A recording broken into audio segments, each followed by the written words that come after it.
বিসমিল্লাহির রহমানুর রহিম। পৃথিবীতে সবচেয়ে নরম জিনিস হচ্ছে মানুষের মন। এটা ভাঙতে কোনো হাতুড়ি বা পাথরের প্রয়োজন হয় না, শুধুমাত্র মুখের কয়েকটি অবহেলিত কথাই যথেষ্ট। চোখের পানি এনে দেওয়ার জন্য অনেক মানুষ পেয়েছি, কিন্তু চোখের পানি মুছে দেওয়ার জন্য কাউকে পেলাম না। আসসালামু আলাইকুম আমার প্রিয় ভাই ও বোনেরা, আপনারা সবাই কেমন আছেন?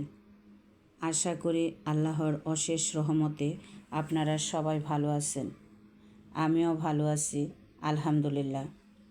প্রতিদিনের মতো আজও একটি নতুন ভিডিও নিয়ে আপনাদের মাঝে হাজির হলাম। তো আজকের ভিডিওটা সকাল থেকে শুরু করলাম। প্রথমে বিছনা গুছিয়ে নিলাম, তারপর নাস্তা বানিয়ে টেবিলটা মুছে এখন এই যে ডিম পোস্ট করতে চলে আসলাম। প্রতিদিনই এভাবে একঘেয়েমি কাজ আমাদের করতে হয়, আমাদের কোনো পরিবর্তন নেই। রান্না বান্না এগুলা নিয়ে আমাদের জীবন, আর এগুলোই আপনাদের মাঝে নিয়ে আসি। একঘেয়েমি কাজ, এই একঘেয়েমি কাজগুলা যারা প্রতিদিন দেখেন তাদের প্রতি আমি চিরকৃতজ্ঞ। তারপরে এই যে দেখেন, আমি ছোট ছোট গ্লাস রাখার জন্য ম্যাটগুলা বানাইলাম। আমি কিন্তু যেটা দেখি সেটাই আমার করতে খুব ভালো লাগে। সেলাই বলেন, ড্রয়িং বলেন, যাই বলেন, যাই দেখি, মানে আমার এই হাতের কাজগুলা করতে ভালো লাগে, অনেক বেশি ভালো লাগে। এই ভালো লাগা থেকেই কিন্তু আমি ইউটিউবে আসলাম। ইউটিউব দেখতে দেখতে ইউটিউবটাকে ভালোবেসে ফেলেছিলাম, বা ভালো লাগছে সবার ভিডিও দেখে, মনে হচ্ছিল যেন খুব সহজ, তাই আমিও চলে আসলাম।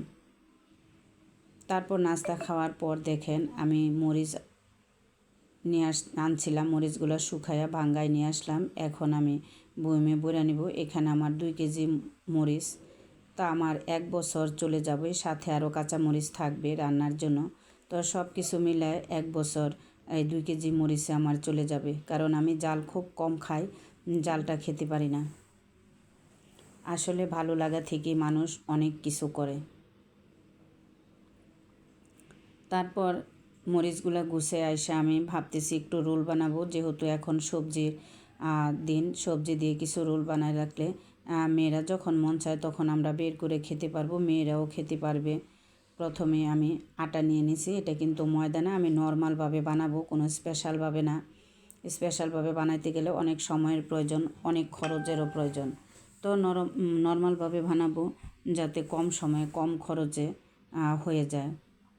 তো কথায় আছে না, কম তেলে মচমচা ভাজা, সেই কম তেলে মচমচা ভাজা করব। তো আমি এইখানে আটাটা ভালোভাবে মাখায় রাইখা দিলাম।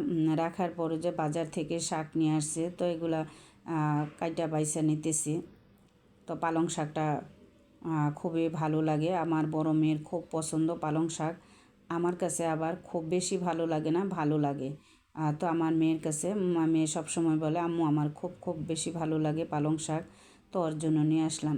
তো আমি আবার লাউ শাক পছন্দ করি, এই জন্য আবার লাউ শাক নিয়ে আসছে। তা আমার হাজব্যান্ড আবার সবসময় এরকম করে, মানে যার যেটা পছন্দ সেটা নিয়ে আসে। মেয়ের জন্য আনছে, আমার জন্য আনবে না, এই জন্য আনছে। তো আজকে আমি আর লাউ শাক রান্না করব না, এটা আমি গুছায় রাইখা দিব, কালকে রান্না করব। তারপরে যে রোল যে বানাবো সেটার জন্য পুরিটা রেডি করতেছি। তো গাজর আর ফুলকপি দিয়ে আমি রোলের পুরি বানাবো। তো এই জন্য আমি বেশি করে পেঁয়াজ দিয়ে নিতেছি। তো প্রথমে আমি পেঁয়াজ ভেজে এখানে হলুদ মরিচ দিয়ে 3টা ডিম দিয়ে নিব। তো মাংস দিলে ভালো হতো, আমি মাংস যেহেতু বের করি নাই আর নর্মাল করব, সেই জন্য আমি আর মাংসটা বের করি নাই, ডিম দিয়ে তারপরে করে নিব। তো এভাবেও কিন্তু আমার কাছে খুবই ভালো লাগে। তা আমার শ্বশুর সব সময় বলতো যে তোমার হাজব্যান্ড হয়েছে সীমিত পয়সার চাকরি করে, সরকারি চাকরি, মানে হিসাব করা পয়সা, সীমিত পয়সা, এটার মধ্যে কোনো বাড়তি কোনো টাকা নাই। তো তোমার সব সময় সংসারটা চালাতে হবে কম তেলে মচমচা ভাজা করে। বিয়ের পরই কিন্তু আমার শ্বশুর আমাকে এটা বলছে। তো এখনও আমি ওইটাই মানে বলি, আজকেও আপনাদের সাথে শেয়ার করলাম যে কম তেলে মচমচা ভাজা। কারণ আমার হাজব্যান্ড কিন্তু একটা সরকারি জব করছেন। তো সেই জন্যই সবসময় আমি হিসাব করেই চলছি, হিসাবের বাইরে আমি কখনোই চলি নাই। যাই করছি হিসাব করে চিন্তা ভাবনা করেই করছি। এই সীমিত টাকা থেকেই সুন্দরভাবে চলাফেরাও করছি, আবার সঞ্চয়ও করছি। তো এই টাকা, এই চাকরি থেকে টাকা জমিয়ে কিন্তু আমি অনেক কিছু করছি। নিজের স্বর্ণের জিনিস করলাম, ঘরের ফার্নিচার করলাম, একটা ফ্ল্যাট করলাম, একটা বাড়ি করলাম। তো আমি এগুলো কীভাবে করছি? যদি আমি সঞ্চয়ী না হইতাম, হিসাবে না হইতাম, তাহলে কিন্তু আমি এগুলা করতে পারতাম না। এর জন্য আমাদের মেয়েদের কিন্তু অনেক বেশি সঞ্চয়ী হতে হবে, হিসাবী হতে হবে। কারণ সব পুরুষ মানুষ কিন্তু টাকা ধরে রাখতে পারে না। তবে এই টাকা ধরে রাখার জন্য সঞ্চয় করার পিছনে কিন্তু একটা হাজব্যান্ডেরও অনেক হাত থাকে। হাজব্যান্ড যদি সাপোর্ট না করে তাহলে কিন্তু কোনো মহিলাই বা কোনো নারীই পারবে না টাকা সঞ্চয় করতে, কারণ টাকাটা তো সে এনে দিবে। যদি ভালো না হয়, হাজব্যান্ড যদি ভালো না হয়, তাহলে কোনো স্ত্রী কিন্তু টাকা সঞ্চয় করতে পারবে না। তারপরে যে ভাজিগুলো রান্নার পর কিন্তু আমি একটু পাঁচফোড়ন দিয়ে বাগার দিয়ে নিতেছি। আগেও দিতে পারতাম, আগে দেই নাই, কারণ আগে দিলে পাঁচফোড়নের যে গ্রানটা আমার কাছে মনে হয় সেটা এত ভালো থাকবে না। এই জন্য আমি রান্নার পর একটু পাঁচফোড়ন দিয়ে বাগার দিয়ে নিতেছি। এটার টেস্টটা কিন্তু অনেক গুণ বেড়ে যাবে। আপনারাও দিয়ে দেখবেন, আমার কাছে তো খুবই ভালো লাগে। আসলে সংসারে যতই বলি, স্ত্রী যদি গুণবতী হয় তাহলে সংসার উন্নতি হয়, অনেক লাভ হয়। ঠিক আছে, সংসারের গুণবতীর পাশাপাশি কিন্তু হাজব্যান্ডেরও সহযোগিতার খুব বেশি প্রয়োজন। একা কিন্তু পথ চলা যায় না। এখানে কিন্তু হাজব্যান্ড ওয়াইফ দুজনেরই কিন্তু সাপোর্টিংয়ের প্রয়োজন। তো আমরা সব সময় দুজনে মিলেমিশে চলছি, সব সময় আমরা হিসাব করে চলছি। আর আমি যা বলতাম আমার হাজব্যান্ড শোনার চেষ্টা করতো, আমিও যা বলতাম আমার হাজব্যান্ডও শোনার চেষ্টা করতো। তাই বলে বলবো না যে আমাদের মধ্যে কোনো মান অভিমান ঝগড়া কোনো কিছুই হয় নাই। মান অভিমান ঝগড়া সব কিছু মিলেই কিন্তু আমাদের জীবনটা শুরু থেকে শেষ পর্যন্ত এখনও পর্যন্ত আছি। তারপরেও কিন্তু আমরা দুজনকে সম্মান করি, ভালোবাসি। সম্মান করাটাই কিন্তু অনেক কিছু জীবনে। একটা স্বামী যদি একটা স্ত্রীকে সম্মান করে ভালোবাসে, তাহলে সেই সংসারটা কিন্তু অনেক সুখের হয়, অনেক আনন্দের হয়। আর একটা বাবা মা থেকে কিন্তু সন্তানরা শিখে। তো এজন্য আমরা যখন বাবা মা হব তখন কিন্তু আমাদের খুব চিন্তা ভাবনা করে চলতে হবে। কারণ আমরা যা করব তাই কিন্তু আমাদের সন্তানরা করবে, তাদের উপর এফেক্ট পড়বে। তো আর সংসারে উন্নতি করতে গেলে কিন্তু, সংসারটা সুখে রাখতে গেলে কিন্তু দুইজনেরই খুব বেশি প্রয়োজন, ধৈর্য ধরতে হয়। একজন যখন একটু রাগ করবে, আরেকজন যদি একটু চুপ করে থাকে, তাহলেই কিন্তু সংসারে আর কোনো ঝামেলা হয় না, অশান্তি হয় না। আর যারা আমরা কি করি দুইজনে একসাথে কথা বলে, তাদের সংসারে কিন্তু অনেক ঝামেলা হয়। আর সংসারে যদি সুখ না আসে, তাহলে কিন্তু সেই সংসারে উন্নতি করাও সম্ভব না।